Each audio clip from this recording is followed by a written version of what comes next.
Following is a production of DallasCowboys.com and the Dallas Cowboys Football Club. How about them Cowboys? Yeah! Go Cowboys! Let's go, baby! Are you ready for a break? Yes. Are you ready for a break? Absolutely. Ready for a break? Yeah, and so much for that. It's time for The Break on DallasCowboys.com We were on the break! with Ambar Garcia, Bryan Broaddus, Nick Harris, and Derek Eagleton. It is Wednesday, April 16th, 2025, season 21, episode number 6. Welcome to the latest edition of The Break. We're live from SWBC Mortgage Studios at the Star, presented by LG. LG is the world's #1 OLED TV brand for 11 years and counting. CY at LG.com/OLED Evo. Welcome to the show. We've got 45 minutes of Cowboys talk for you guys. We're going to continue our position series today. We'll talk a little bit about the running back position. And if we get time and if we have enough time, we'll also get to the linebacker position. We'll see how that goes. But before we get to those things, there were a couple of news and notes that I wanted to hit with the crew. I think the first thing I wanted to talk about is not the Cowboys, but another player on another team who has been the team has said they are going to let him, and they will be looking for a deal to possibly trade him. One Jalen Ramsey, cornerback of the Miami Dolphins. My question for you guys is, and I'll read first Chris Grier, who is the GM of the Miami Dolphins. This was his quote in a press conference. At the end of the day, Jalen did not ask for a trade. We went through the process, and I just felt, after numerous conversations and talking last week with Jalen and his agent, that it was best to move forward. It was in the best interest of the Miami Dolphins and Jalen Ramsey. So it is clear that they are looking to trade him. What I've read, according to one Mo Moten on Bleacher Report, he said it could cost the team that would acquire him as much as $21.1 million in 2025. And in his words, the final 3 years are set up to be a pay-as-you-go. So essentially what I think he's getting at is you could maneuver in the last 3 years to kind of either keep him or not keep him or pay him or adjust his contract. There is some flexibility in the final 3 years. Yeah. That all being said, would you be willing to go out and trade for Jalen Ramsey, and what would you be willing to give up for him? Yeah, that's a good question. I'm sitting here pulling up his contract and what that would look like from a financial perspective. So you mentioned the 21.1, correct? That would cost this 25. Year. Yep. Cowboys currently have right around $37 million in cap space. So, let's say that they do make this type of addition, they would be kind of limited to making cheap additions the rest of the way at different spots in the depth unit, so on both sides of the ball. Is that a bad thing? Not necessarily. I mean, it's I can't imagine that they're going to be paying more than a couple million to a player anyway over the course of the next year or so as it counts towards this cap. But it is something that you have to manage because cap space is also determined by practice squad elevations. It's determined by guys you have to sign during the season if injuries come about. I mean, you have to be able to plan for those types of things. It would just make the financials a little bit tighter. But you talk about the talent for Jalen Ramsey, what he could bring to the field. Granted, he's not what he was when he first started his career, but I still think he plays at a Pro Bowl level. This is a really talented corner that has made plays for Miami. He'd be 30 going into next season, so he would still have some time left in on his deal, and both as well as his age. But what I'd be willing to give up, considering the financials, considering everything around it, probably one of those compensatory fifths. That would be probably the max of what I would be willing to give up for that. You're in a situation right now where we've had some corners that got extended here recently. And Jalen Ramsey has always seen himself as one of those guys. And so what you're going to have to deal with, I would not make this deal unless I had assurance that Jalen Ramsey was not going to hold out on me and ask for more money. This year, or just in general? In general. Okay. And if you look at what he did when he left the Rams to go to the Dolphins, what did he do? He signed an extension. He is one of these guys that is he's got a lot of pride. He wants to be one of the top paid corners in the league, and he consistently has been that guy. But we've seen some contracts that have become pretty significant. You look at with Stingley down there with the Texans. You look at with Surtain in Denver. There's been some contracts that have gone up remarkably. And so, to me, I'm not going to make this deal if that's the case. I'm just not. You're saying if he is actively asking to renegotiate the contract and be up there with the top if he immediately wants to be paid one of the top 3 corners in this league, I'm not interested in this trade. Yep. But if he's going to come in and play under the current contract and as you mentioned, Derek, pay as we go kind of a thing, I'd be interested. And I think Nick has got the compensation right. I know I've reached out to several of what I call my gang of 7 around the league and they have they kind of feel like that. Well, hey, you don't. It's not as steep as you might think. I think the 5th round compensation is very fair there, and so to me, I'm only interested if I get assurance from him and his agent that he's not going to come in here and say, I demand that I become one of the top 3 paid corners like he's been in the past. And if we can agree on that, then I'm going to continue to explore. If not, I'm probably going to play with him somewhere else or play against him somewhere else. Yeah, talent-wise, I would absolutely love to have him here. He's a guy that we've looked at since he was drafted. When we were talking about the draft at the beginning of his career, yeah. He's a guy that the Cowboys, or we in podcasts and the media, were talking and looking at a whole lot. Obviously, didn't end up here with the team, but I think talent-wise, yes, but right now it just doesn't really make a whole lot of sense. I think financially, yes, they could potentially do it, but I think it does put you in a tight spot, just like Nick mentioned. And when it comes to what that also would bring, just like Bryan said, I don't think the Cowboys are in a position where they're willing to deal with something like that. They already have things that they're still trying to figure out. We have Micah Parsons' deal coming up. And you mentioned the contract extension that they just did with Trevon Diggs also. That's something that... How about Bland coming up too? Bland is coming up as well. So I think it doesn't make a whole lot of sense financially in that sense, and also the time that this is happening. I think, and I truly believe right now the Cowboys are 100% focused on the draft. We're 8 days away from the start of the draft, and this is the time where they just center in and they're just, let's develop, let's bring in talent, new talent, develop. So yeah, would like it, but I don't see it happening. You hear that, Bryan? 8 days. 8 days. How about that? How much does the Deron Bland contract factor into this for you? Yeah, a lot. They feel like that they have a young talent with Bland, and is it going to cost them? Maybe it will cost them the money that Ramsey's currently making, maybe more. I mean, Bland did a great job of coming back from the injury, had a little bit of a slow start, but picked up things. They think the world of him, but their corner situation, and Nick will tell you this as well. They're looking at corners in this draft. I mean, there's several of them, and they've got a couple of these guys that they could look at, whether it's at 12 or they could look at a guy at 44, or they could look at a guy there in the 3rd round. So there are plenty of corners. Do they have the talent of Jalen Ramsey? Some of them do. Absolutely, some of them do, and some of them will be a lot less expensive. But I think the Bland thing, I think that plays in their mind a little bit here when they're talking about this. Still, Jalen Ramsey as an addition would be outstanding, but they have to think about other things as far as players they currently have and maybe players they want to extend. Yeah, Jalen Ramsey's making $24.1 million per year right now. That's the 3rd highest clip in the NFL. Yeah. Trevon Diggs is at the 9th highest clip in the NFL. So if you were to add Jalen Ramsey to these books, you'd basically be telling Deron Bland, hey, you got 1 year here, go shine and get you a big contract I will somewhere else. rebel. I will make Me and you both, posters Ambar. and go around and be like, no. He's the ideal player. I mean, you look at Deron Bland. I just cannot imagine a situation where you don't give him the contract that he deserves. He has been such a good player for you. He's so unproblematic. He doesn't cause us an issue. He's so not a flashy player. Doesn't have that extravagant personality. He just comes in, does what he does what he needs to do. Focuses on what he needs to achieve. He came back from that injury. I thought he did a great job. Obviously, it takes him a little while, but I thought he did an excellent job, and he's so dedicated to the game. And we've seen the impact that he brings when he's playing on the field. So it's just a hard situation there. Can I ask a real quick question? And Nick, I'll ask this of you.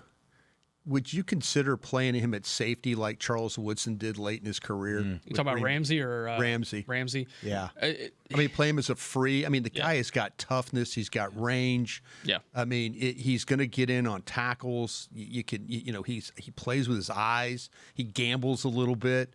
I mean, the question was when he was coming out, if we all remember, we were all talking about, and really Rod Marinelli, the administration, didn't really know, is he a safety or is he a corner?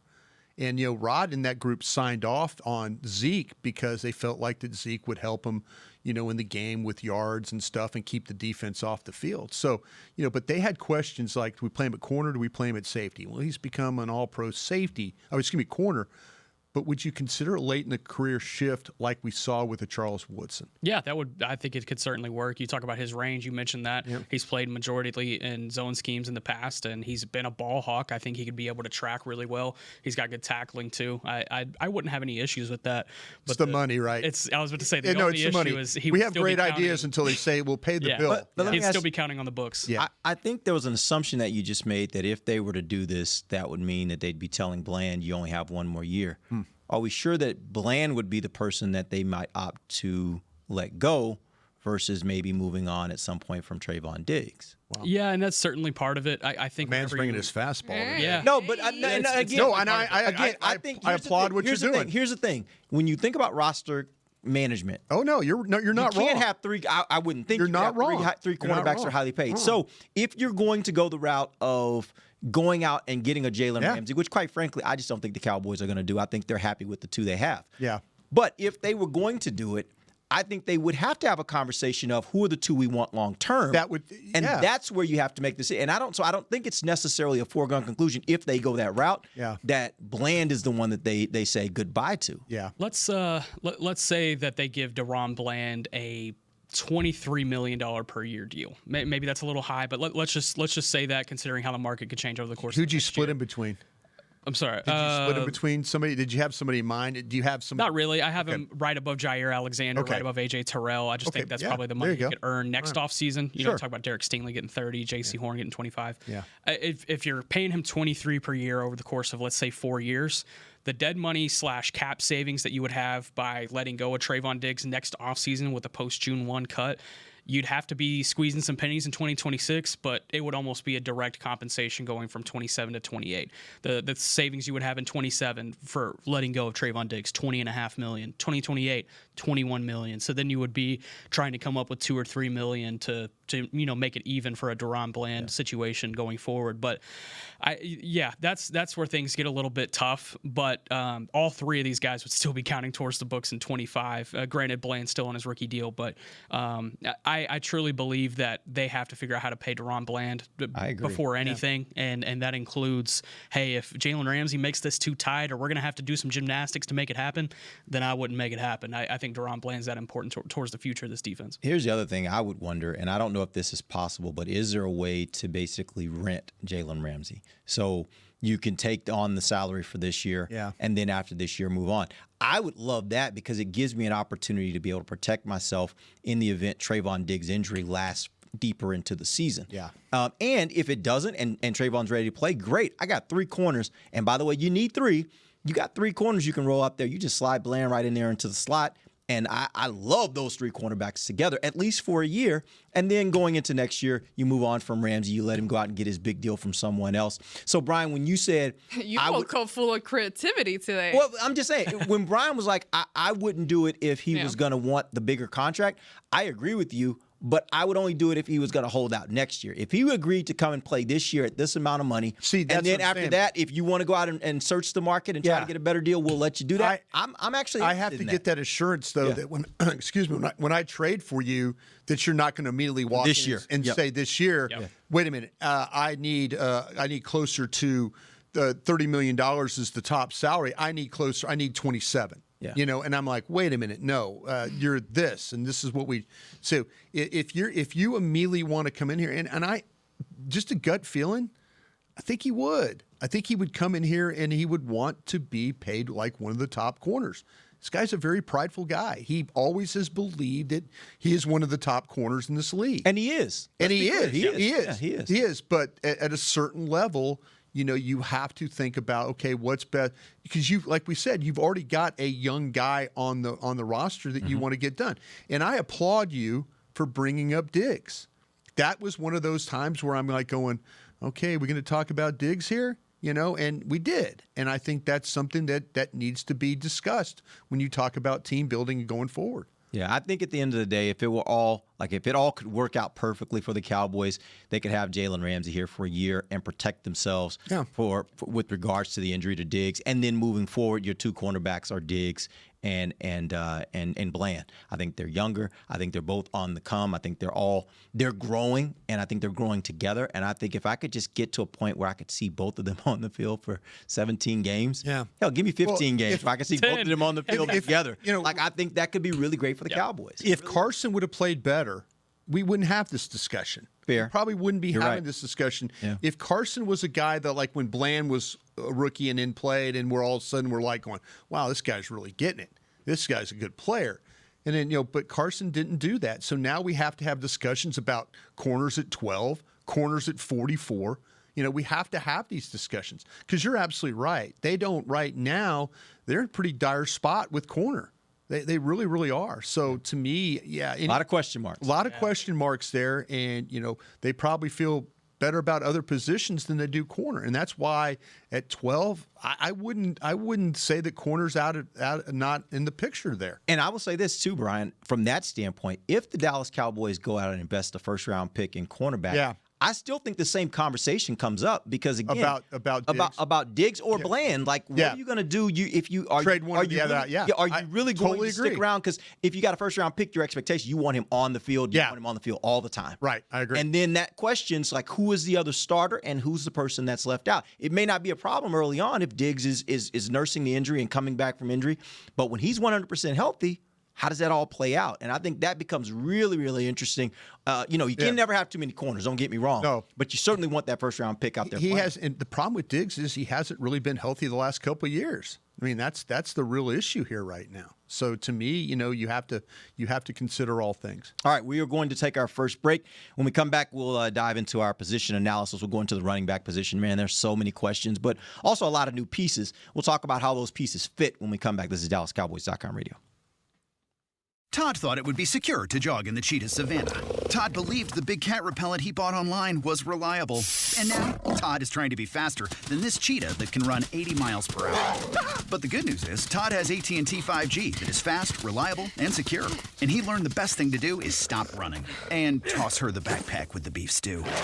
AT&T 5G. Fast, reliable, secure. 5G requires compatible plan and device. 5G may not be available in your area. See att.com/5G for you for details. It's the official men's skincare brand of the Dallas Cowboys, Jack Black. And right now, Cowboys fans can get 15% off their $75 order. Plus, because every deal needs a playmaker, your order will include a free 5-piece skincare set and free shipping. The Jack Black Playmaker is 4 of Jack's favorites and a full-sized intense therapy lip balm. Make a play for the Playmaker at getjackblack.com/Cowboys with the code CowboysVIP. That's getjackblack.com/Cowboys with the code CowboysVIP. Don't put off getting your oil changed, Dallas. Take 5 Oil Change, a proud partner of the Cowboys, is faster than you think. They're so fast, you don't even have to get out of your car. You can take advantage of Take 5's Stay in Your Car 10-minute oil change at any of their locations across the Dallas area. And remember, at Take 5, you stay in your car because they're faster than you think. That means you won't even have time to show off your best touchdown celebration. Take 5, the official oil change of the Dallas Cowboys. From the field to the festivities, Lucchese embodies the essence of luxury and tradition. Handcrafted with meticulous precision, each pair offers unmatched comfort and style. Stand tall while you're tailgating or cheering in the stands with the Dallas Cowboys collection by Lucchese. Shop the collection today at the Lucchese store at the Star in Frisco or online at lucchese.com. Lucchese, the official boot of the Dallas Cowboys and Dallas Cowboys cheerleaders. How do you tell the world about all the great gifts in the Yeti store? Let her rip, Troy. All right, folks, let's get started with the Yeti French Press. Enjoy coffee that stays hot for hours in a French press. 34 ounce for you, 6'4" for the cruise. The Yeti French Press. Up next, waterproof bags. Bags waterproof. Submersible waterproof doubles. Waterproof bags. World's mostly water, so get a waterproof Yeti bag. Do I smell something cooking? Oh, new cast iron skillets made to be passed down like Mama's recipes. Take a steak, cornbread, cobbler's pot pie, and potatoes next level with 3 sizes of Yeti cast iron skillets. Gear, gifts, and product experts. Visit the Yeti store on McKinney Street and at South Lake Town Square today. Back to the break. LG OLED Evo is the best TV in the game, but don't take our word for it. Digital Trends said that LG OLED G4 has the best picture quality they've ever seen. See it for yourself at lg.com/OLED Evo. Welcome back. It is the second segment of the break. We're live from the SWBC Mortgage Studios at the Star. Let's talk position analysis. Also, this segment brought to you by blockchain.com. All right, so let's talk running back position. This year, the Cowboys acquired Javonte Williams and Miles Sanders, allow Rico Dowdle to leave in free agency. My question for you guys is, as you look at those two guys particularly, which do you think is better if the Cowboys had to start the season right now and they had what they had in order to start the season? Who do you think is the starting running back? And then talk to me about roles and what kind of roles each one could play. Talking about Williams and Sanders specifically? Williams and Sanders, yep. Because I assume those are who you would have as at the top of the depth. It's Malik Davis. I'm going to guess. It's Malik Davis here. I'm going to guess. No, I know who it is. I was about to say it's going to be Lipke. Malik Davis is about to get a start in week 1. Yeah, I'd start Hunter Lipke, run him on early down. I really would. I would start him on early down to Javonte Williams on third. Yeah. But looking at it from a realistic standpoint in a modern day offense, Javonte Williams, he probably makes exactly.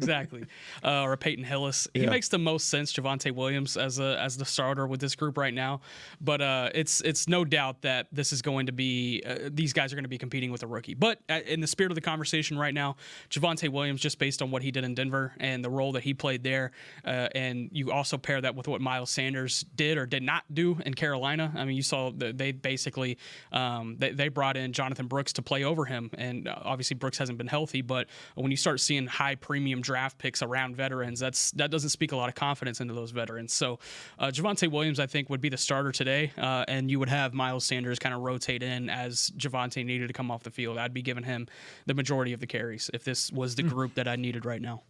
Yeah, this is where I have a little problem right now. You've upgraded, I feel like, with the coaching staff at the position, with your coordinator. You got a guy that knows how to run the football. You got a line coach that is very familiar with the physical style of running the football from Kansas State as well. So that's an upgrade right there for you to kind of get things going the right way. But you let Rico Dowdle walk. Mm-hmm. And to me, that's not good, because where I would have, and Nick maybe can help me here on this one, you have Rico Dowdle here, you can have some flexibility of picking a 5th-round running back and pair him with Rico Dowdle, and you would be fine. Now you forced yourself, I believe, to have to take a running back within the first 3 picks. Yeah. Because you really don't. Now, the thing with Williams is he catches the ball very well and he blocks very well. And he's coming, Sean Payton knows how to use running backs, and he just didn't have, But Sean's going to look for a running back. Watch at 20 at Denver. They're going to get a running back because Sean knows he needs one. But they moved on. And nothing against Miles Sanders either, but I think his time is done too. If you had Rico Dowdle, and I'm sorry, I'm just going to bring it up. If you had Rico Dowdle, you could pick a running back in the 5th round and pair it with him, and you'd be just fine. So you think Rico Dowdle is better at this point than Yes, Javonte I do. Williams? Yes, I do. Got it. Yeah, I do. And if you had to start, and we've seen it with our own eyes, once they started handing him the ball, and they made the change at right guard. They were healthier there at right guard. Steele started playing better. Beebe was getting better at second-level blocks. The right guard situation was they did some combination stuff, got some things going there.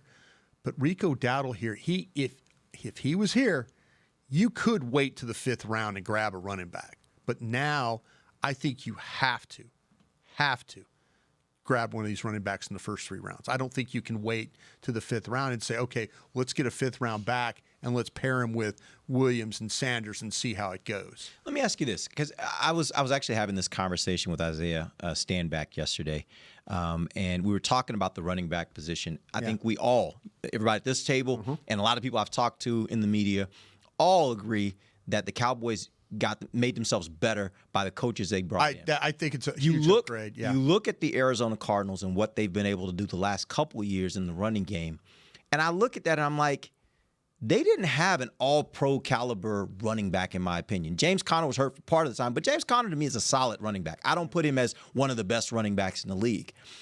They were able to create and manufacture one of the better running games in the NFL with solid running backs, solid offensive line, but the scheme had a lot to do with it. It reminds me a lot of, and you'll appreciate this, Brian, those old school Broncos teams with Mike Shanahan. Yeah. Where they ran in Reuben Drones. Yeah. Whoever they ran in every year, that guy was going to put up a bunch of yards on the ground because the scheme was just so good, and they had the ability to be able to put the offensive linemen in the right positions to make the blocks, and then all they needed is a back that could hit the hole where it needed to hit it and go downhill. And so my question is, from that standpoint, do you really need to get a running back early in order to get some, or do you need to just get someone that has the right traits?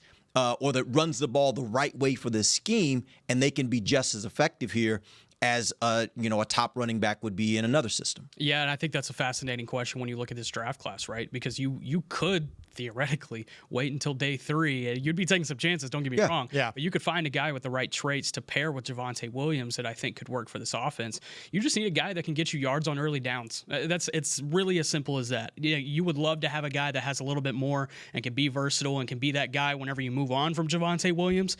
But if you're talking about 2025 specifically, the immediate urgent need, you just need a guy that can get you yards on early downs, that when the game starts, when that first drive comes out, you can rely on him to get 5-6 yards and start drives with some momentum. I just feel like they haven't had that at times. And Rico Dowdle, yes, he played well down the stretch last year, but it felt like every time he was given the ball to start a drive, when everyone in the building knows that they're handing it off, he couldn't get those 4 or 5 yards. And I need a guy when everybody in the stadium knows, hey, they're going to hand the ball off right here, that he can go get 4 or 5. And I think you can get that guy in the 3rd round. I think you can get that guy in the 5th. You'd be taking some chances, like I said, but I don't think it's necessarily a need to go get the number 1 back in the class if he's not there for you. Nick, I'm going to ask you this question. I don't mean to turn it into a draft show, but the thing about it is, do you have 4th round running backs that you think are going to fall to the 5th? I look at a Kyle Manung guy out of Rutgers. Okay. That's a guy who could play on early downs, 0 fumbles and 669 carries too. Sure, like that. Ollie Gordon, I wonder how many people factor in his off-the-field things and if he slips to the 5th. Yeah. Talked about my guy, Land Larison at UC Davis. I think he could probably be there in the 5th. Those are just some real guys. Quick on Ollie Gordon. Yeah. You said off-the-field stuff. Is it more mental stuff or is it like trouble? You don't have to get into detail. Yeah. He had a DUI in 24. Okay. That was public knowledge. I've avoided a few of those in my day. He had a leg injury. Thank you, Brian. Let's keep avoiding those. He had a leg injury midseason last year, and granted, he was a Doak Walker Award winner in 2023 for the nation's top running back in college. I mean, there was a point when you thought that guy was going to be the next coming from standpoint of guys coming into the NFL. If he came into the draft class last year, he would have been the number 1 back take, and no questions asked. But this past year, really bad offensive line at Oklahoma State. He couldn't really maneuver around it. Didn't show a lot of contact balance, even though he's 6'2", 225. So I wonder how much teams will value this 24 season compared to the 23 year. But you could get a guy if he channels what he had in 23. Shoot, you're going to have a pretty good product on your hands. So Jarquez Hunter is another guy that I have a 4th round grade on that maybe could slip to the 5th. It's just based on. So you are gambling a little bit there, though, right? 100%. Yeah, I mean, you know how it goes. Yeah. But if you wait till day 3 on anything, you're. That's what I'm saying. I'm just worried though that we're going to sit there in the 4th round and we're doing the draft show and we're covering it and we'll talk about all of a sudden in day 3. Those backs just start. And I think there's going to be a run on backs and potentially in the 3rd round as well. So we can see the run and then we'll maybe see another run.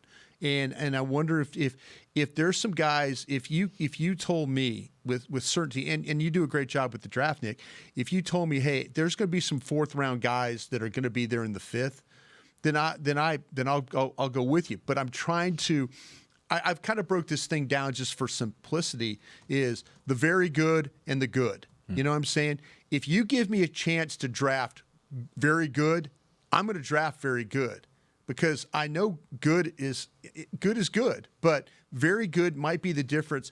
You know, some of these lines you talk about, you know, with the Cardinals, their quarterback was a part of some of the stuff. I mean, the threat of him running, and you don't have that here. So people will be able to say, okay, can the offensive line in its current configuration be good enough to be like with Arizona? Yeah, possibly. Can the tight ends block? Sure. That's all possible. Because the coaching, because we know the coaching and stuff will be better. But the thing, like I said, if you gave me an opportunity to draft very good as opposed to good, I think that makes a difference. I think backs do make a difference. That's why, to me, Ashton Jeanty, when people are talking about, why would you take Ashton Jeanty? Because Ashton Jeanty makes your offensive line better. Yeah. His ability to make people miss, make your offensive line better. That's why. If you have a guy that has that kind of ability, Harvey from Central Florida, you get a guy to draft like that, and all of a sudden he's making people miss, your offensive line's better. Because they don't always have to hold their blocks for an extra count. Yeah. They got backs that can make people miss and get yards. Give me that. That's what I want in the back. All right, we're gonna go ahead. No, go ahead. Well, we can go to break. Go ahead. I'm gonna wait. I would I would prefer to hear what Chris, you say now. take it to break. All right, we're going to take a break. When we come back from break, we're going to go to Amber Garcia, and she's going to have this great point for us, and we'll continue our conversation. She's got time. About the running back position. We'll be back. DallasCowboys.com radio.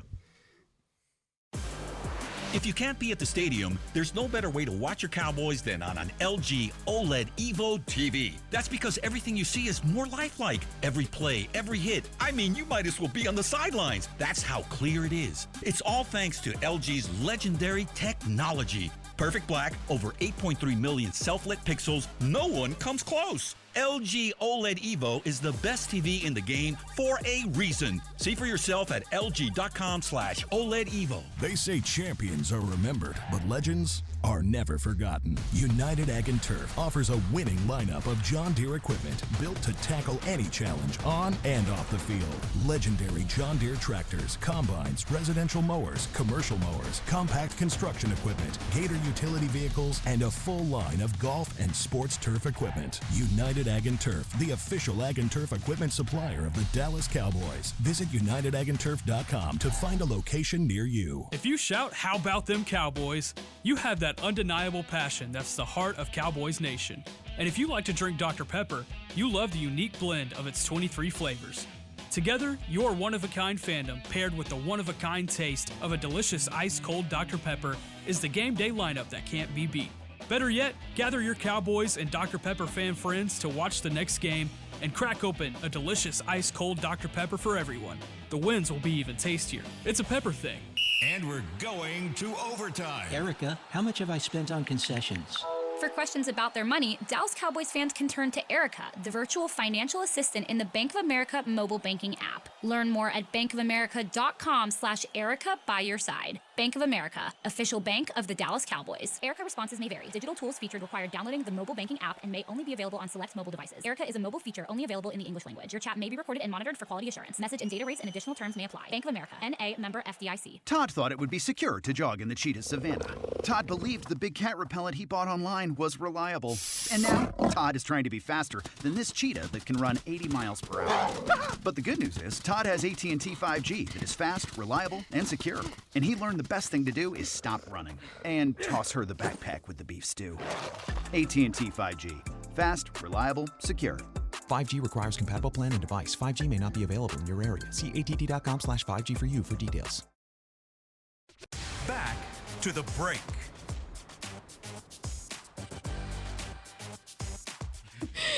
AT&T, connecting changes everything. Welcome back. Final segment of the break. Live from SWB Crawfish talk Studios. So we had a little crawfish talk.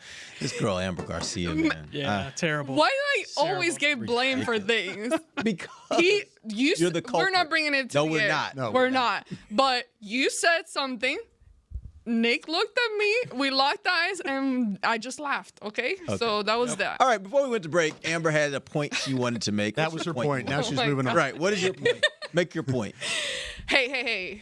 I'm going to take my time. All right, but we got 11 minutes, so go for it. Good, because I'm going to try to verbalize what was going through my head. So, as you... Inside joke. I'm sorry. Inside joke. Okay.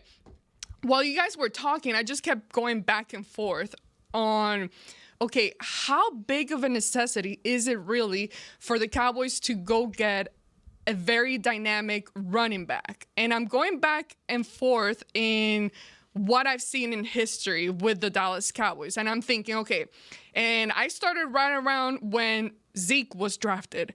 At the time, I wasn't like crazy. I know some people were choosing Zeke and they were looking at him.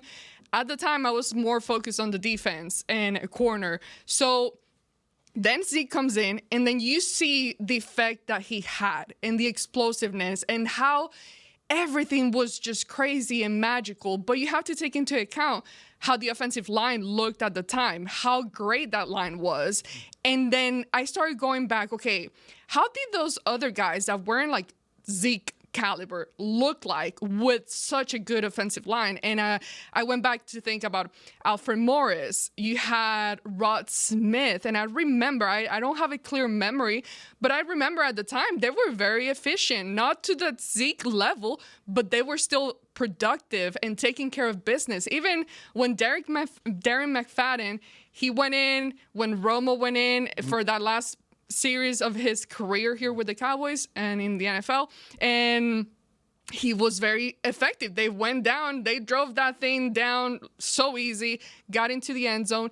So again, that leads me back to thinking, okay, necessity and priority number one, solidifying the offensive line, making sure we all know that's where it all starts. And focus and number one problem here is making sure you have that. You, one, give the protection to Dak, but also it just makes the running back's job easier. Now, with that being said, I feel like you solidify that and you can still be productive with the guys. Back to your original question, Derek, you can still, I feel like, be productive with the guys you currently have. But back to Brian's point, how much of that next level are you willing to take it, and how much are you willing to invest that? And we saw even last year, when you don't have a running game, and the running game took a while to get going with, oh my God. What's his name? Rico. Yeah. Well, they took a while to get him going. Yeah. That's my opinion. With the scheme and everything, but taking into account everything that you guys said, the new coaching staff and everything that they're trying to change up here. And really, they've been very vocal about putting an effort and being intentional with the running game. So I think that's going to be a main focus point for this offense and a big priority there. So I think taking all of that into account, I just keep going back and forth of, okay, what's the right, at what point? Plan of attack. Yeah, but for the draft specifically, at what point do you really want to invest into a running back? And I mean, I hate hearing what Nick says, because then I feel like, okay, you're making me think we can wait till day 3, but then that does make me nervous. It makes everyone nervous. But it's good to know that there is depth. Options, yeah. So many options out there. But I think, again, priority number one, offensive line. Yeah, the way I look at that, and I agree with a lot of what you said there, Amber. I will say this, though. If, let's say, for example, in the first round, Dallas gets wide receiver. Let's say they get Tet or Golden, either one. Let's say they pick up in the second or third round, they pick up an offensive lineman and a cornerback. All right?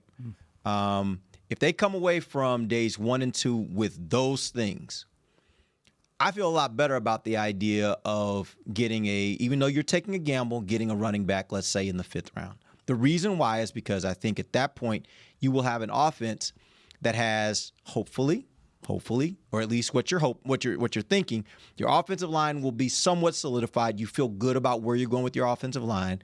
You have the new offensive coaches who are going to focus on that that run game. You have now a second wide receiver, which they've been really needing here for quite a while. And you've sewn up what you needed to take care of at cornerback. Those, in my opinion, are your 3 biggest areas of need. And I think running back, you can manage those other positions. I don't know that you can manage those positions if you don't come away from the draft with people that can come in and immediately contribute. I think running back, it won't be optimal. I get your point, Brian. It won't be optimal, but I think you can manage with those other things you've done. I think you can manage to have your running back take a little more chance on your running back than you can on those other positions. What do you guys think? Yeah, I think that's fair. It's if I could, it sounds like you want to pick offensive line at 12, Ambar. Am I?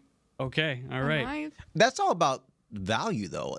My question for you guys, y'all study the players, is there somebody projected to be there at 12 that's worth that pick and is better, by the way, better than the receivers that everybody's talking about? Because quite frankly, I look at that and I say, if I can get that caliber of receiver at 12, unless you're going to tell me this offensive lineman is somebody that immediately walks in, he is a Zach Martin. He's walking in. He's going to be your starter at guard or tackle for the next, I don't know, 8 to 10 years. Their track then record great. Let's have that conversation. has been great when drafting offensive linemen in that first round. So I know that they know how to evaluate these players when it comes to the line on offense. And I think that, again, I know Nick has said before that he thinks Dak is going to get back into being more mobile potentially this year. That's just his intention. That's just his intent. Okay. Yeah. His intention is to be back to be mobile again. I don't know how much I believe in that until I see it. So I think there is even not just the running game, but also Dak's game in general. I think there is just a bigger necessity in making sure you have someone that's very, very solid. Now, I don't do the draft show like you guys do, so you know better where that level of talent fits best depending on the rounds. I only have Ted McMillan is the only receiver that I have above the first round offensive lineman, and those first round offensive linemen: Armand Membu out of Missouri, Will Campbell out of LSU, Kelvin Banks out of Texas. So those three guys, I mean, would you stretch and do either one of them? Pick either one of them at 12? Is it worth it? If McMillan is there, no. No, but based on my board, and if I'm sticking to my board, I would be going with an offensive lineman because Membu, I think he would have some right guard flexibility. Will Campbell and Kelvin Banks, they played on the left side, but you would have to kind of maneuver them and make them a little bit more comfortable on the right side at guard. But I don't know. It's you would definitely have to move some things around, and it would be a little difficult. You just drafted a left tackle in the first round last year, so are you giving up on that if you draft a first round offensive lineman? And there would be a lot of questions you'd have to ask about it. But I mean, they have put in resources with 30 visits and formal meetings at the combine in evaluating these first-round offensive linemen. Armand Membu is one of those guys, so you have to factor that in as well. Yeah, it's if it's I have Josh Simmons from Ohio State as one of my best offensive linemen, and he is the only guy that I have above McMillan on my stack. So to me, that's where Campbell's right there for me. Membu's right there for me as well. I had Banks a little bit later, 21 on my stack. So I'm I would be committed to the first three names of Simmons, Campbell, or Membu, over McMillan. I'll tell you what, the thing with Golden at wide receiver just makes so much sense for me right now. It really, really does. But if you told me that, hey, one of those, I said this, I don't think you can wipe me out at 12. Right. I really don't. And somebody tried to wipe me out the other day by taking the backs and taking the wide receivers out of it in a mock draft. And then I just picked Membu. And you're happy with it. Yeah. And I moved on. And I'm like, you cannot wipe this team out at 12. Yeah. I don't believe. So to me, to Amber's point, that to me would be the one. If you said a kind of a surprise position to take, I think offensive line, tight end would be the most surprising to me in the first. Yeah. But then offensive tackle would probably be the next most surprising group to me. Over safety?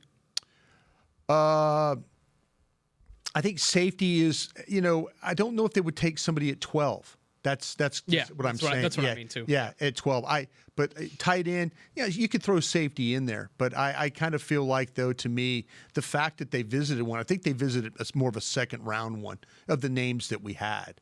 But you can't wipe this team out with the draft or with an order of guys going off the board ahead of them. They'll have somebody that they can fall back on. And like I said, a guy like Membu, I'd have absolutely no problem with that one. Mm-hmm. All right.